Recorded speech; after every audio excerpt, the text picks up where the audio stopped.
Siyabonga kakhulu. Sunoju secondary school waNongoma. Siyafisa ukubonga kakhulu.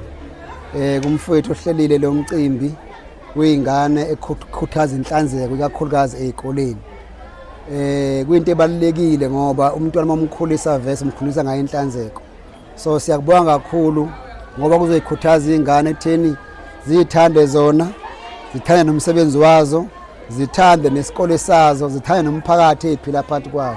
Siyafisa nje ukuthi kakhulukazi nakwezinye indawo kube yinto enhle ekhuthazwayo neqhumezelwa ingane mayisuke ekhaya isuke ithintithile icathuluza ayibona iziright yini igqoke kahle yini umfaniswano wesikole ugqoke nje yona ngoba umfaniswano wesikole kokuqala uyalivala ihlazo ubuhlwembu bomuntu ukuthi umuntu akanalutho umefaka umfaniswano awubuka ukuthi kudala awubuka ukuthi kusha kodwa umekufakile nje umuntu kumfaniswano kuba kuhle kunjalo. Siyabonga kakhulu, siyafisa nangonyaka olandelayo kusabalale kungagcini futhi kungabafana kuphela kodwa nakumantombazane nokuthi ekugqugquzela ukuthi kubhekwe ingane egqoka kahle uniform, ingane eyenza kahle umsebenzi wayo, kungabe ukuthi umsebenzi wesikole ngoba ephasa yenethola okubhaliwe kodwa owenza umsebenzi nometha akatholi kodwa uthi uyawenza umsebenzi. Kungaveli ku-Facebook lakhe umfundi i-question mark ukuthi umsebenzi awukho kodwa kube ukuthi ukhona either uright noma wrong. Siyaqinisa kakhulu lokho ukuthi sikukhuthaze kubafundi Facebook abafundi nawo